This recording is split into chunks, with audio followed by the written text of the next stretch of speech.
Welcome to the Tao of Our Understanding Recovery Podcast. In this podcast, we discuss mystical works of literature and how they relate to recovery. We hope you enjoy today's podcast episode. Hello, this is Buddy C. Welcome to the Tao of Our Understanding Recovery Podcast. Today we have Brian and Drew. We're going to take a little detour today. We're going to talk about the 116th verse of the Wen Tzu, which is spelled WEN-TZU. It's believed that this was written by Lao Tzu as well. It's what's thought as one of the primary books of Taoist thought. It's written a little differently, and a lot of times it's not as apparent as the prose of the Tao Te Ching. Takes a little more sitting with, a little more intuitiveness at times for me to glean what's being said. This is a Thomas Cleary translation, and he uses a lot of double negatives, which for me can be very difficult to glean what's really being said. So this one spoke to me so much that I thought it would be good to discuss. If you want a copy of the Wen Tzu, we have it in the bookstore at buddyc.org if you want an easy link to get there. Before we start, though, I do want to mention two things. One, a resource that we have at buddyc.org for you. This free resource is a free app called Sober Meditations. At the first of the pandemic, I recorded a number of different meditations that are AA related. One group in particular is going through the 12 steps. I have 9 meditations for each step, 7 AA, 1 Christian, 1 Taoist for each step. There's over 400 meditations there, and each meditation has a 5-minute, 10-minute, and 20-minute. All the content's in the 10-minute meditation. So if I'm working with a sponsee, I'll get him to go listen to all of the 10-minute meditations, let's say on step 1. Then we will go and work the step because it gives a lot of background. At the time, wanted to record something that kind of solidified the ways that I work with sponsees going through the steps. And there's other meditations there too. Not that the way I do it so great, it's just that it's what I've learned over time. Like, for example, the first meditation on step 1 is why we is the first word of the first step. And it goes on like that, all the little nuggets. And I take one of those and talk about it in each of the meditations.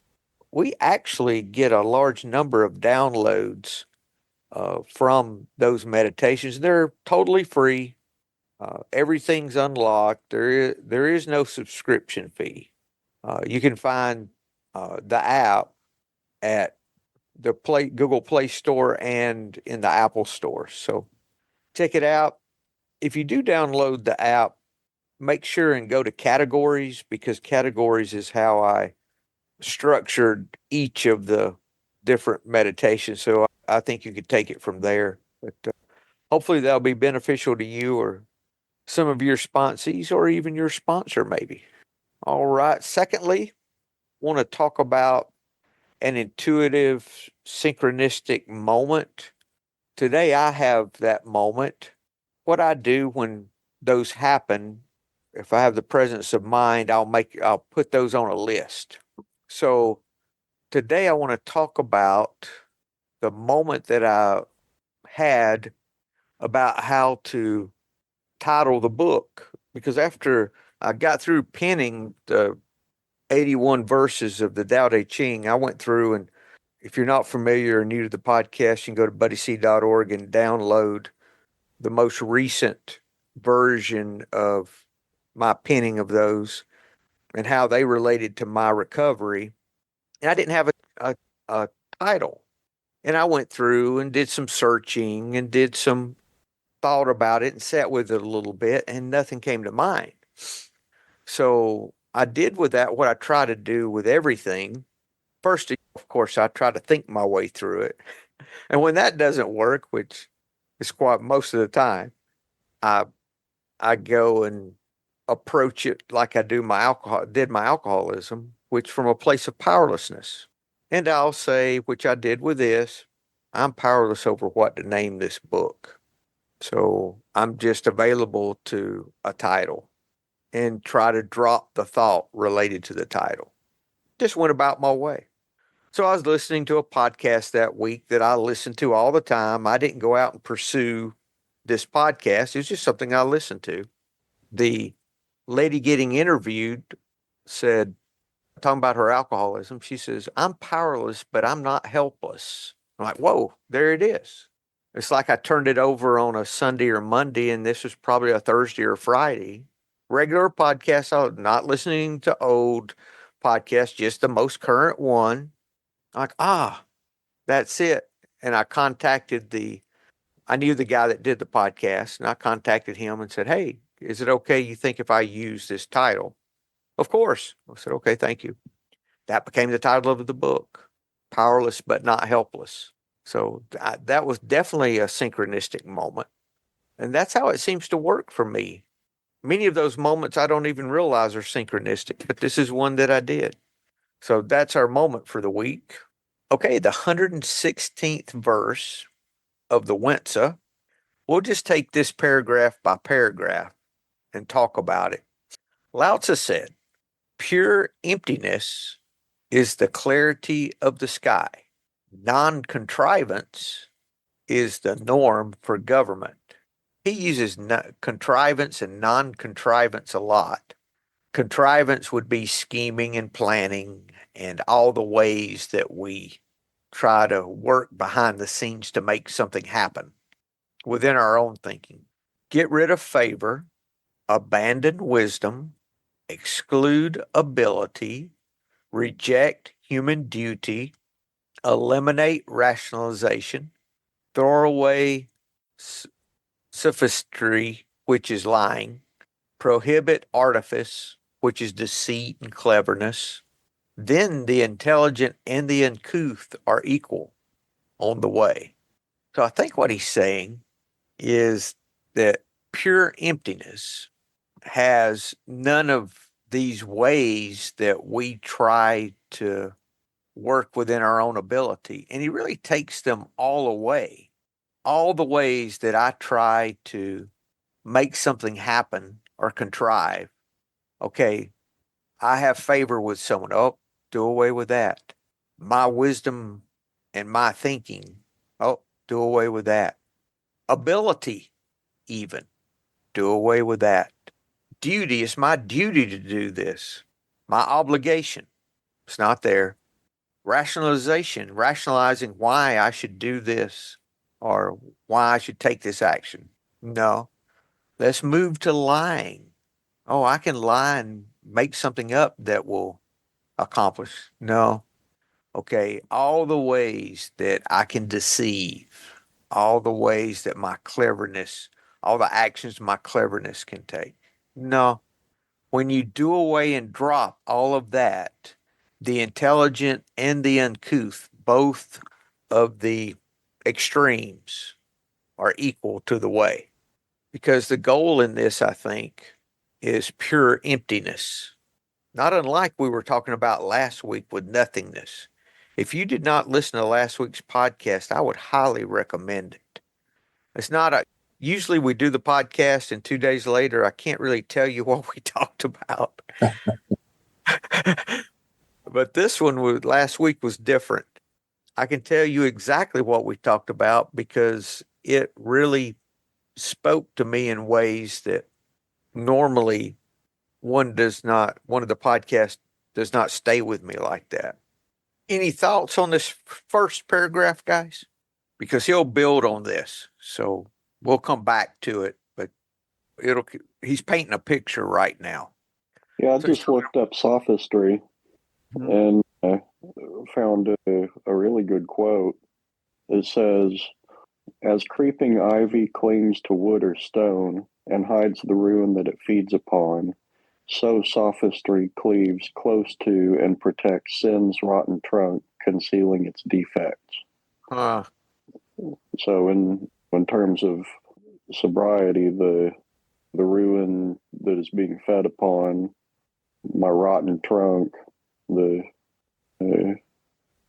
unhelpful thought patterns, the resentments, the anger, the fear, all that, I'm hiding that with an outward facade of everything's fine, or logic, or cleverness.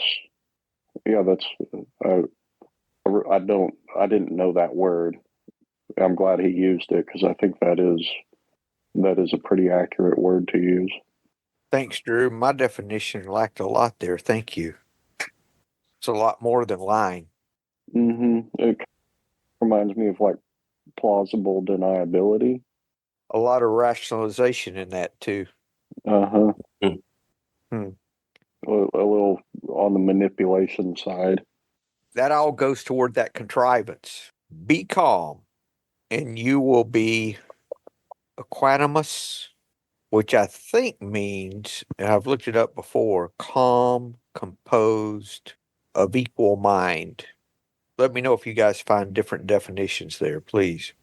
Yeah, and just in my experience, equanimity, that's the frame of mind of acceptance. It's just whatever's happening, I'm accepting it. Going back to the Taoist philosophy of there is neither good nor bad. Those are just things we invent. Things just are. Have you been reading ahead, Drew? Have you been reading ahead? No. Okay. Don't flip the page yet, okay? Okay. Hey, where we're at. Sorry if there was a spoiler. No. That's perfect that you drew that out before we got to it. So that's good.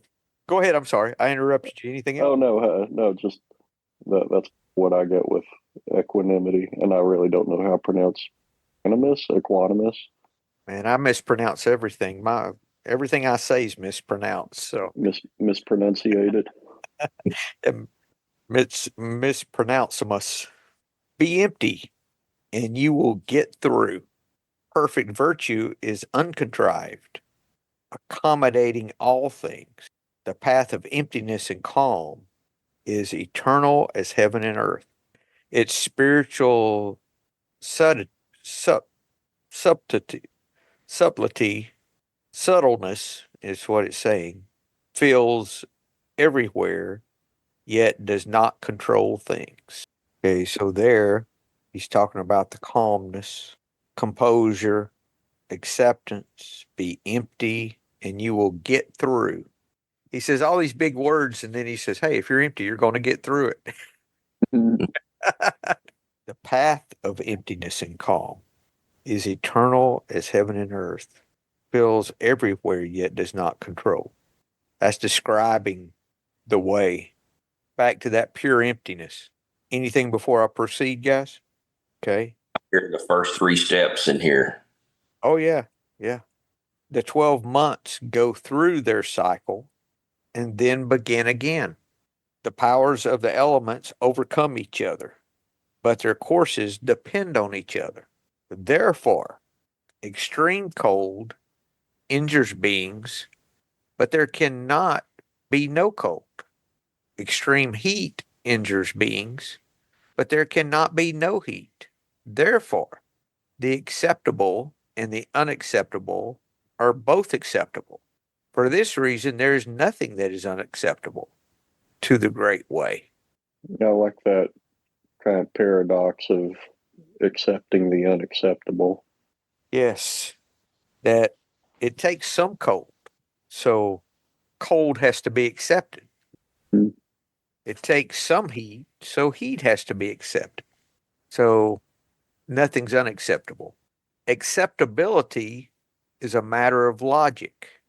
If you do not pursue what is acceptable when you see it, and do not flee what is unacceptable when you see it.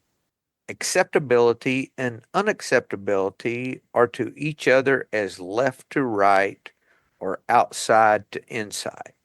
That really speaks to my sobriety, in that I've learned about myself that one of the things that kept me in my addiction for so long was not only not wanting to feel the bad things, but wanting the good things to stick around longer than was natural.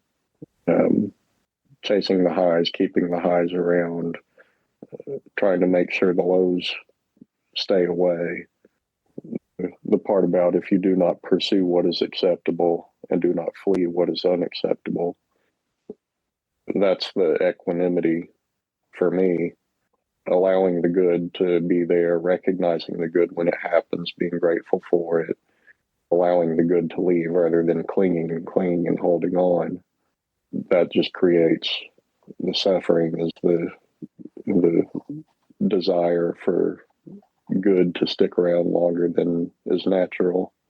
And then, of course, feeling any sort of discomfort, negative emotion, and just focusing solely on getting rid of it and keeping it away rather than accepting, okay, I'm in pain right now. I'm in physical pain, or I'm sad, or I'm upset about something, and just allowing that to exist rather than trying to fight it off.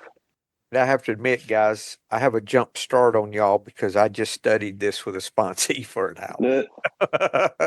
So I've already been thinking through this and sitting with it. What threw us in this paragraph was this logic. Acceptance is a matter of logic. And what I think that means, instead of logic is in thinking, like we were talking about logic last week, of logic being one of the things that did not hold the pearl. I think here, when he says logic, is that it just makes sense. Yeah. Not that it's some thinking thing. Acceptance makes sense because there has to be some cold. Okay, so you accept cold, and some heat, so you accept heat. And here, the interesting thing for me is that he's talking about not pursuing nor not fleeing. Brian? I was thinking about, to me, it's like acceptability is a matter of sobriety, of being of sound and sober mind, and not in a place where I'm dry drunk. Yeah.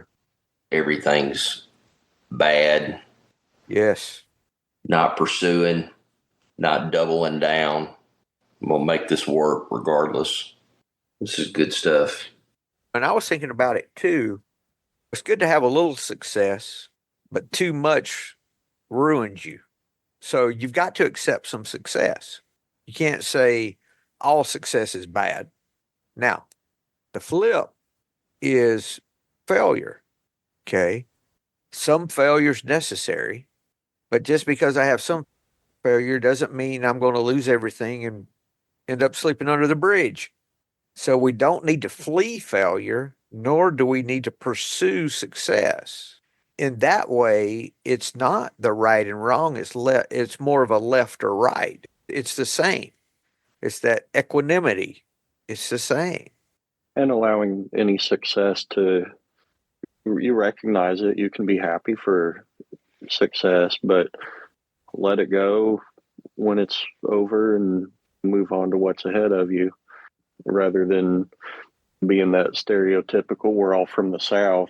We probably all know the stereotypical people we graduated from high school with, who are still in their 50s wearing their leather jacket, talking about the big game, the high school game where they scored 3 touchdowns or something, and everybody's just sick of hearing it for the 1,000th time.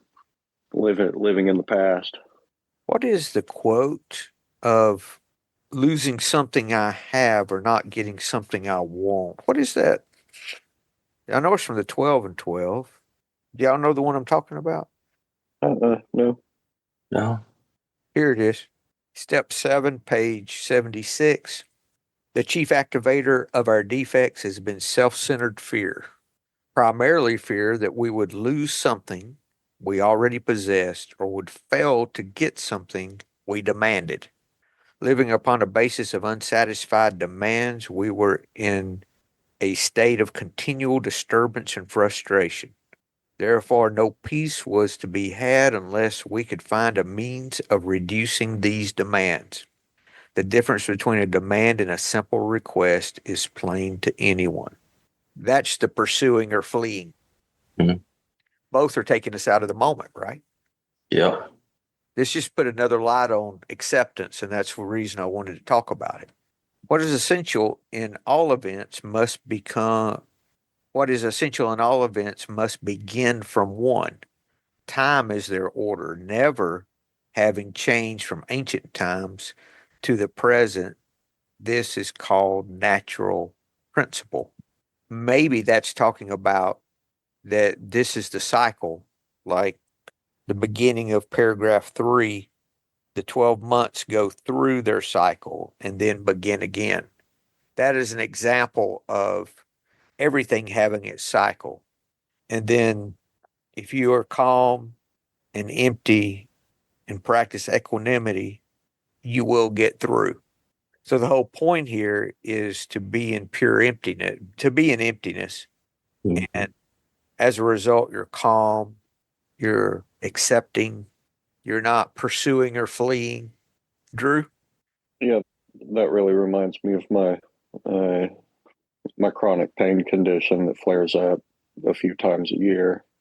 It's been going on for a really long time, and for the longest time, whenever it would flare up, I just was really angry and resentful and jealous of people who weren't dealing with it, and definitely used it to rationalize um, addictive behaviors. And it still flares up, but I do a whole lot better with it now, mentally and emotionally, by recognizing that it is like that metaphor of the seasons. This is just a time when I've got to be like the dormant grass, just lie down and stay off my feet, accept that this is what's going on right now, realize that it won't be forever. It's this a pain flare up has never lasted forever. It'll be gone at some point. And that also helps me do a better job of taking care of myself during those times, which leads to the flare ups actually last less time now, and they're not as bad when they're here. When I accept that's what's going on and realize this is what's happening, then by not fighting it, it seems to go away quicker. And I'm in a much better place emotionally and mentally when I'm going through it. I can still live out my values while I'm in a lot of pain. I can still be kind and generous and creative and accepting and compassionate and still be the person I'd like to be, even though I'm off my feet for quite a while. So this sort of stuff really helps me with things like that, is recognizing that there's a time for everything, and nothing is permanent. Impermanence is really a gift. Thank you, Drew. And it's not that you haven't pursued everything you can to relieve the pain, because you have from our conversations. It's just that it's there. At the moment, there's nothing you can do. So accepting it as it is what brings you peace, not wishing it was different when it can't be. Exactly. Right? Okay. Yeah. And that's the pursuing or fleeing. It's interesting. They're both actions. And if I'm pursuing something or I'm fleeing something, it could look the very same way physically. I'm running, Mm-hmm. pursuing, or I'm fleeing. I sometimes see something someone running, what are they doing? Are they running to something or are they trying to get away from something? It's both the same actions. By God, I'm running as hard as I can. Reminds me of the Tao Te Ching metaphor of going up the ladder or down the ladder rather than just being on the ground with your 2 feet. Yeah, yeah. Fleeing's based in fear, though. I'm sorry? I said fleeing is based in fear. Yes. There's no acceptance there. And pursuing could be too, though, Yeah, it's a good point. because what am I trying to get that I think I don't have? And then the fleeing would be, what am I afraid of losing already? Mm-hmm. Yeah, pursuing wealth, pursuing fame, pursuing sensual pleasures. Or pursuing failure. Some people do that because Yeah. they're full of self-pity. Uh-huh. They see their value in the negative. It's all twisted and it's all the same. Mm-hmm. Doesn't matter. You're Well, still out of the present moment. Either one, you're running. hope and fear being 2 sides of the same coin. Yes. Hoping in that way. Yes. Hoping something's different than it is, and you're pursuing that instead of accepting the moment as it is first, Mm-hmm. then seeing if there's something you can change. But all that begins with accepting the moment as it is right now. Let me read these last 2 paragraphs together. Holding to the great light above, use its illumination below. The way produces myriad things, governs yin and yang, transforms them into the 4 seasons, and divides them into the 5 elements, each finding its place. Coming and going along with time, laws have constants. When it reaches the powerless below, the way of those above does not overturn, and all citizens are of one mind. The way of heaven and earth is fulfilled without contrivance, attained without seeking. This is how we know that it is free from artificiality and is beneficial. So, what is our job in this? What is our, it looks to me, that first sentence of that next to the last paragraph, hold to the great light above, use its illumination below. That's the empty and calm. Then note what's next. It says the way produces, not you, the way produces all these things, and everything has its place. And that's a constant. That process is constant. And we've talked about the way being the way of virtue. He even says that in the second paragraph, perfect virtue is uncontrived, accommodating all things. So we're talking about this compassionate living. We're talking about this way of virtue that hasn't been set aside. So the Tao Te Ching Day, TE is virtue. So it's the path, the book of the path of virtue. So everything's about this virtuous path. That's the constant. Note when it reaches the powerless below, the way of those above does not overturn, and all citizens are of one mind. If we think of this as personal government rather than corporate government, I would think our affairs of life would be the below, because I am so powerless over all these things of life that I try to contrive, I try to manipulate, I try to make happen, I pursue or I flee. And that's the powerlessness. And that's illuminated by the way.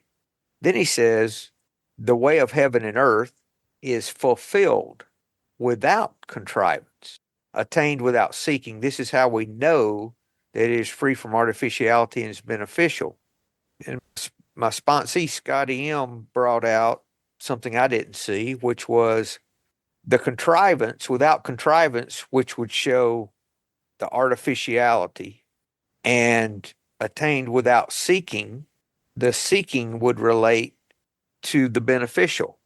So seeking is not beneficial in our, and I know that I'm not seeking by things being beneficial. In other words, the way does this without me looking for it. It's that idea of maybe of standing on what is already moving that we talked about. The nothingness having the pearl, and it did not seek the pearl. It didn't go looking for it. It reminds me of the kingdom of heaven is within. Yes. The seeking happiness from outside yourself is not going to get you anywhere. And the seeking could be all of those things in that first paragraph, the ways that we pursue. Mm-hmm. Same with the contrivance, the artificiality. If we're manipulating and scheming, there's going to be some artificiality to what we're talking about. We're going to see something that's not real there. And being that it's truly beneficial, we know that it was found without our effort to get it. My sneakiness, my manipulation, my thinking did not produce this. How many times in life do we see this happen where something so far beyond our ability or our control or our planning? And I just shake my head and say, how did that happen? All of these moments of synchronicity we talk about. How do these? I quit trying to figure it out. I just, okay. Thank you. I always like to see that guy that's got to make things happen. Work harder, do better. Yes. Yeah. Double down. It's not saying that you don't do anything. No, absolutely Mm-hmm. not, Brian. But for me, I got to let go of those expectations. It is much more difficult for me to be in a place of acceptance and working to do that rather than pursuing or fleeing. Mm-hmm. That's that action. Another story in Merton about this was the shadow. The guy that wanted to escape his shadow and his footsteps. And he ran and looked, his shadow was still following him and his footsteps were still there. So his solution, I got to run faster. Yeah, I'll run faster. That'll do it. More of what I'm already doing will fix this. More thinking will fix my thinking. Double down on it. Double down. And what happened? He died. He dropped over dead. And all he had to do was step in the shade and his shadow would disappear and be still. And his footsteps were no longer there. That's all he had to do. So there's an element of this calmness and sitting and being where your feet are in this. Mhm. Now I've talked about the two many times. The two tools I use for acceptance. Thank you for everything. I have no complaint whatsoever. How can I find gratitude in whatever's going on? Maybe not the exact thing, but something related to it. I can always find some gratitude. And I would not change blank even if I could. That's the harder one. I would not change whatever my situation is, even if I could. Now, I don't believe those things when I say them, but as I say them, even in disbelief, I feel more peace. I don't understand why. I don't need to understand why. I just need to do it. Just like I don't have to understand where the power comes from. But if I want a light on, I flip the switch. That's flipping the switch for me. And for whatever reason, I start having more peace. I think I'm coming to more of a place of acceptance without trying to flee or trying to pursue more. Drew, I know you've done this, and I'm sure you've shared it, but how have you found gratitude in your condition? I've found gratitude in my condition by recognizing that when I do experience those times of pain for weeks at a time and can't move, I'm grateful for the times that I can. And I'm also grateful for that experience because it gives me more empathy and compassion for people who have physical pain issues, mental issues, emotional issues that debilitate them more than mine debilitates me. If I wonder why, this person isn't doing all that I think that they're capable of doing, or why they're not living up to my expectations or anything like that, they might not be able to. They might want to, but physically they can't, mentally they can't, emotionally they can't. They just can't. They don't have the ability. So it gives me more, I give people the benefit of the doubt more rather than being frustrated at them or angry at them or resentful, and more compassionate towards them, more compassionate towards the people in their lives who are having to pick up the slack for them and care for them while they're working their own jobs, caring for kids or aging parents or something like that. So going through this, giving me more compassion, empathy for others, I have noticed that, and I've noticed that brings more peace to my life, and I have been grateful for it. Thank you, Drew. We can find gratitude in things without gratitude for the actual difficulty. It's not about finding gratitude for the actual difficulty. It's usually the peripheral things that come about because of it. Because just like alcohol, it's a symptom, right? So the pain, or in Drew's situation, the pain's the symptom. It's not the real problem. Granted, he's feeling it, and it's the problem of what he feels, but it's all the things around it that he uses to either pursue or flee or accept. And gratitude's a great tool to be with what's going on rather than mentally obsessing for it to be different. Now, if you notice in the first paragraph, that's all the ways that we either pursue or flee. We find favor, we try to think our way out, we use ability, we use duty, we use rationalization, we cover up our defects, we deceive. No matter how smart or dumb you are, those are the things we get trapped in. Includes everyone. It makes me think there are two ways that I can live. I can live my way, or I can live the way. And all of those things in the first paragraph are my way. Yep. That's good, Drew. If you ever write a book, that could be your title, My Way or The Way. My way or the way. Yeah. When somebody's barking at you saying it's my way or the highway, I'll have to remember, what about the way? that stop them in their tracks. Yeah, the middle way. Yeah, this is some good stuff here. Thank you, guys. Thank you. But yeah, thank you. Don't speak with you. Y'all have a great week. Hope to see you next week. Yep. Thank you. Hello, this is Buddy C. I wanted to make you aware of several recovery-related resources that I've posted in the episode description. These resources include a list of recovery podcasts, a free sober meditation app, daily recovery email, shared Google recovery calendars. Hope you put some of these resources to use and have a great week.